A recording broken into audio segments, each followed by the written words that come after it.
एक समय की बात है, हिंदुस्तान के महान सम्राट अकबर अपने दरबार में बैठे थे। उनके मन में एक दिन एक अनोखा विचार आया। उन्होंने सोचा कि क्यों न दरबारियों की बुद्धि की परीक्षा ली जाए। उसी समय उन्होंने अपने खास दरबारी बीरबल को बुलाया। अकबर ने मुस्कुराते हुए कहा, बीरबल, आज मैं तुमसे 3 सवाल पूछूंगा। अगर तुम इनका सही जवाब दे पाए तो मैं मान लूंगा कि तुम इस दरबार के सबसे बुद्धिमान व्यक्ति हो, लेकिन अगर तुम असफल रहे तो तुम्हें अपनी हार स्वीकार करनी होगी। बीरबल ने विनम्रता से सिर झुकाया और बोले, जहां पनाह, आपके सवाल मेरे लिए आदेश हैं, कृपया पूछिए। अकबर ने पहला सवाल पूछा, ऐसी कौन सी चीज है जो ऊपर तो जाती है लेकिन कभी नीचे नहीं आती? फिर दूसरा सवाल, मछली पानी में रहकर खुद पानी कब पीती है? और तीसरा सवाल, दुनिया की सबसे कीमती चीज क्या है जिसे कोई खरीद नहीं सकता? यह सुनकर पूरे दरबार में सन्नाटा छा गया। सवाल जितने सरल लग रहे थे उतने ही गहरे और पेचीदा थे। बीरबल ने थोड़ी देर सोचकर कहा, जहां पनाह, इन सवालों के उत्तर देने के लिए मुझे थोड़ा समय चाहिए। अकबर ने कहा, तुम्हें 1 महीने का समय दिया जाता है। बीरबल दरबार से लौटे, लेकिन उनके मन में चिंता थी। वे जानते थे कि सवाल आसान नहीं है। उन्होंने कई विद्वानों से चर्चा की, लेकिन कोई संतोषजनक उत्तर नहीं मिला। दिन बीतते गए, बीरबल चिंतित होते जा रहे थे। तभी एक दिन वे भेष बदलकर नगर में घूमने निकले ताकि आम लोगों की बुद्धि को परख सकें। घूमते घूमते वे एक छोटे से गांव पहुंचे। वहां उन्होंने एक घर के बाहर एक लड़की को देखा जो बहुत समझदारी से अपने पिता से बातें कर रही थी। उस लड़की का नाम राधा था। बीरबल ने सोचा कि क्यों न इसकी बुद्धि की परीक्षा ली जाए। उन्होंने उस घर के पास जाकर पानी मांगा। राधा बाहर आई और बोली, जरूर, लेकिन पहले आप बताइए कि आप कौन हैं? बीरबल ने कहा, मैं एक राहगीर हूं, बहुत प्यासा हूं। राधा ने पानी लाने से पहले पूछा, क्या आपके घर में कोई बुजुर्ग महिला नहीं है? बीरबल मुस्कुराए और बोले, नहीं।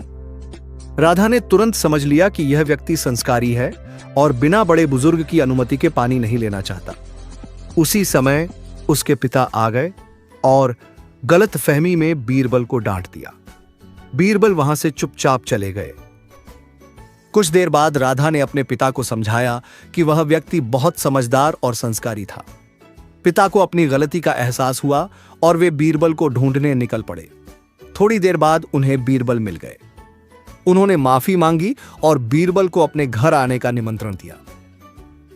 बीरबल उनके घर गए। वहां राधा ने उनकी बुद्धि को परखने के लिए अपने पिता से कुछ अजीब चीजें मंगवाई।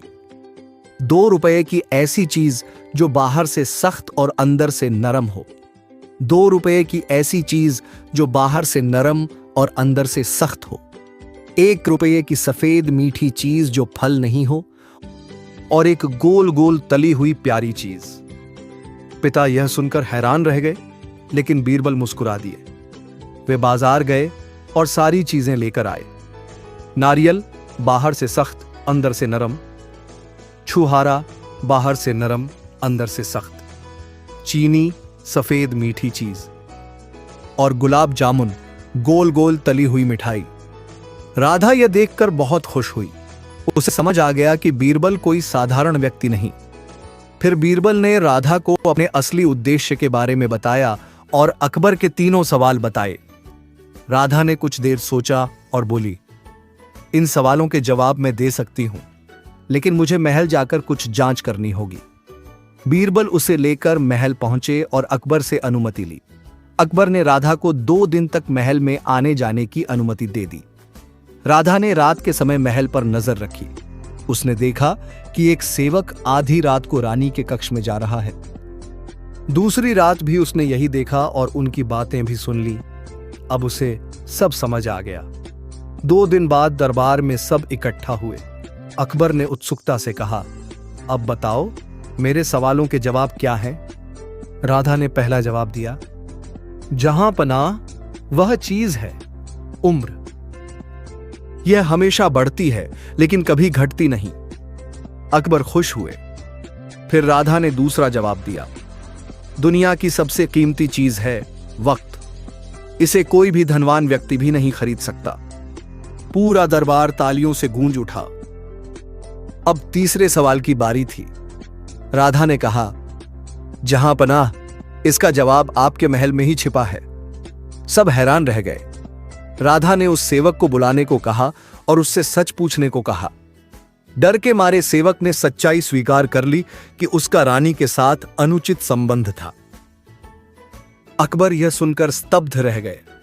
राधा ने शांत स्वर में कहा, जहां पनाह, जब आपके अपने महल में क्या हो रहा है आपको यह तक पता नहीं, तो कोई यह कैसे बता सकता है कि मछली पानी में रहकर कब पानी पीती है। दरबार में गहरा सन्नाटा छा गया। अकबर ने सिर झुका लिया। उन्हें अपनी गलती का एहसास हुआ। फिर वे बोले, बीरबल, तुम सच में अद्भुत हो, और राधा, तुम्हारी बुद्धि ने मेरी आंखें खोल दी। अकबर ने राधा को सम्मानित किया और बीरबल की प्रशंसा की।